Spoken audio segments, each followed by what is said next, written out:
Hi everyone, welcome back to another episode from law prep tutorial. आज हम बात करने वाले हैं what's next, what are the must attend exams after CLAT 2025 जिन पे आपको फोकस करना चाहिए। इस पॉइंट तक आप लोग कंप्लीटली डन हो चुके हैं, आपने क्लैट एग्जाम लिख दिया है and now you preparing for what's next. आपने शायद आंसर की चेक कर लिया होगा, but there is just only so much at this particular point जो आप अपने क्लैट पर्टिकुलर एग्जाम के लिए कर सकते हैं। तो अब फोकस इस चीज पे लाते हैं कि अच्छा अब और क्या करा जा सकता है, किस किस चीज के अंदर कौन कौन से एग्जाम के लिए। तो ये उस चीजों की थोड़ी सी एक बहुत ही शॉर्ट सी एंड क्विक सी समरी है, एक्टिंग एज अ रिमाइंडर कि डू नॉट गेट डिस्ट्रैक्टेड सिर्फ क्लैट से। There are more exams coming up, you might want to prepare for more exams and also जो फॉर्म्स आपने भरे हैं उनके लिए अब नेक्स्ट आपको क्या क्या ध्यान रखना है। So starting of with the first one which is AILET. AILET is right around the corner कि अच्छा इस संडे को पोर्टुगल एग्जाम होने वाला है which is the 8th of December 2024। ये एक ऑफलाइन मोड का एग्जाम है जो कि 120 मिनट्स तक होगा। इसके अंदर English language, current affairs and साथ में लॉजिकल रीजनिंग होगी। Logical reasoning as we all know can very well and could very easily also involve legal reasoning at the same time, and also obviously you can also have critical reasoning and analytical reasoning। and सिर्फ can नहीं, there is a very good probability and possibility कि दोनों चीजें साथ में involved रहेंगी looking at all the past years paper। English language जो अपना है वो पर्टिकुलरली रिवॉल्व करेगा around reading comprehension. So make sure you are very well prepared when it comes to reading. आपको पेशेंस लेवल उस जगह पे हो कि अच्छा you are very comfortable with how you read, what all you read. And now coming to the current affairs and general knowledge. Current affairs and general knowledge is expected to be full of one liners as opposed to the passage based questions जो कि आप लोग अभी अभी CLAT से देकर के just निकले ही होंगे। तो now that we are done with this, I suggest कि एलेट के लिए पर्टिकुलर प्रेपरेशन में you might want to focus a little bit extra especially on your logical reasoning section, considering कि analytical reasoning was extremely surprising for everyone in CLAT। you might not want to be surprised when it comes to ALET, especially considering the fact कि पिछले काफी सारे सालों से ALET के अंदर analytical reasoning back to back आई है। and apart from that you also have different topics like deductive logic जिसके अंदर syllogism के काफी सारे questions देखने को मिले हैं अपन को past few years में।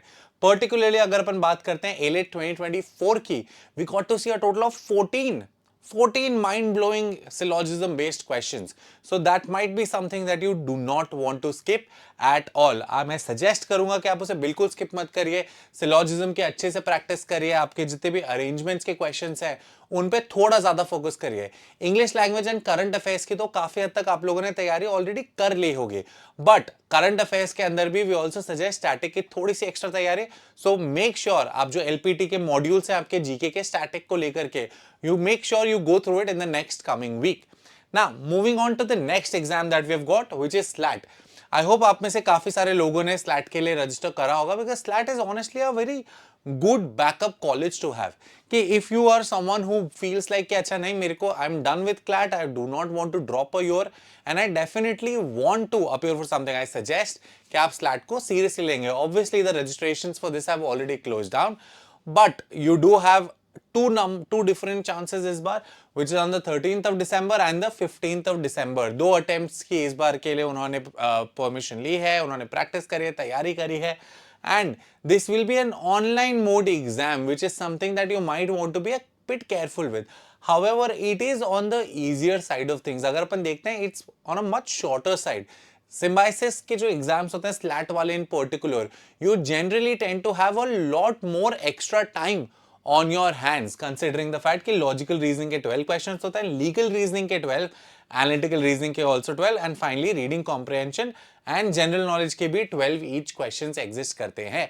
और इन सबको आपको फिनिश करना है 60 मिनट्स के अंदर, which is honestly not a bad time at all, considering कि a lot of these questions are not going to be extremely lengthy, but you might want to be careful with the online mode of things। this is something you have to get used to।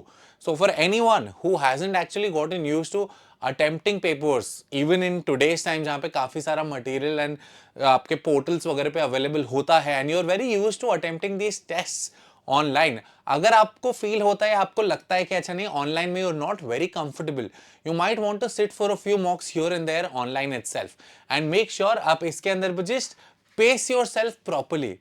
This is a slightly easier exam compared to ALET. However, as a result, the cutoffs also go higher. And keep in mind, SLAT is not the end of the exam itself, and particularly not the end of the selection process. There is more to the process, considering the fact कि आगे जाकर के आपका VAT and PI, which is your written ability test, and also your personal interview round, is also organized. Now, obviously, आपका SLAT का जो score है, that counts for a lot of your final weightage. But you need to make sure कि अच्छा हाँ इसमें सिर्फ आगे इसमें सिर्फ रिटन एग्जाम नहीं है, you have more exams coming up right afterwards. Now moving to the next one, the another conventional test जो कि कोई भी इंसान अगर लॉ की तैयारी कर रहा है, लॉ के फील्ड में इंटरेस्टेड होता है, this is another exam you must have heard of, which is the Maharashtra CET law. Now, particularly Maharashtra CET law is very famous for having very few number of seats. However, जो concept है very few number of seats का, that is only for a limited few college. There is more than a single college. आपके एक से ज्यादा college है इस particular exam के अंदर. So जो पुराना मिसकंसेप्शन है कि सिर्फ 5 या 6 या 9 सीट्स हैं, that does not hold true for the entirety of the exam. There are more colleges out there जिसके आप वेटेजेस को आप चेक कर सकते हैं कि अच्छा किस में इंटरेस्टेड है, किस में नहीं है. Talk to your teachers, see whether they would recommend something like that for you or not. Now इसके अंदर बात करेंगे तो अपना अगेन मोस्टली ऑनलाइन मोड में होता है. ये 120 मिनट्स का आपका पेपर रहता है. इसके अंदर लीगल एप्टीट्यूड रहता है, लॉजिकल रीजनिंग रहता है, जनरल नॉलेज एंड साथ में इंग्लिश एंड मैथ्स भी रहता है. वी सजेस्ट कि आप इसके अंदर इंडिपेंडेंट क्वेश्चंस की थोड़ी सी ज्यादा तैयारी करें. इंग्लिश के अंदर इसके अंदर ग्रामर वगैरह भी आती है, so you will have to pay a little extra attention to that entire process. Now finally थोड़ा सा स्लाइटली अनकन्वेंशनल मोड काफी सारे लोगों के लिए, but something that some of you might have actually prepared for, which is CUET. Now CUET के बारे में मैंने यहाँ पे ज्यादा नहीं लिखा है. I would prefer to explain some of the nitty-gritties to you myself, and कुछ आपको थोड़ी सी एक्स्ट्रा मेहनत अपने पार्ट पे करनी पड़ेगी. So CUET right now I've just written hybrid because it is generally at the say so of the conducting body. कि अच्छा अभी तक फाइनल अनाउंसमेंट इसका हुआ नहीं है. We are yet to see the forms itself. Forms अभी out नहीं हुए हैं. टेंटेटिव डेट फेब्रुअरी होती है जनरली स्पीकिंग, कि फेब्रुअरी के अंदर इसके रजिस्ट्रेशंस ओपन होंगे. That is the particular time जो आपको देखने को मिलेगा. Now the complicated thing about CUET is कि अच्छा डिफरेंट कॉलेजेस की डिफरेंट रिक्वायरमेंट्स होती हैं.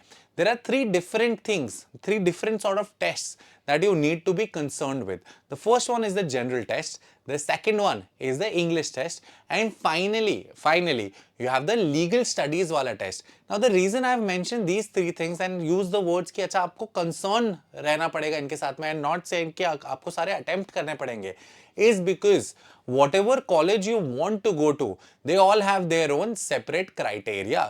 कि अच्छा कौन सा कॉलेज डिसाइड करता है, वो आपको देखना पड़ेगा कि आपको किस कॉलेज में इंटरेस्ट है, and what all is it that they expect of you आपको वहां पे एडमिशन लेने के लिए. Some of the famous colleges, उसमें से अगर मैं एक की पर्टिकुलर बात करूं which you might have heard of through this particular process, is Banaras Hindu University. So I would suggest जिन्होंने भी इसको नहीं देखा, you might want to look forward to it, and also make sure कि आप जिस भी कॉलेज में जाना चाहते हैं उसके बारे में थोड़ी सी रिसर्च एक्स्ट्रा करें कि अच्छा are they expecting you to take a particular exam in 11th, या फिर कोई सब्जेक्ट चूज करने को बोल रहे हैं 11th या 12th ग्रेड के अंदर. That is something you will have to research on your own depending on which colleges you want to get into. Now, with that, I would like to take your leave. Thank you so much, everyone. I hope you enjoyed this particular session and this was a helpful one for you. Thank you so much, everyone. Looking forward to the next time. Thank you.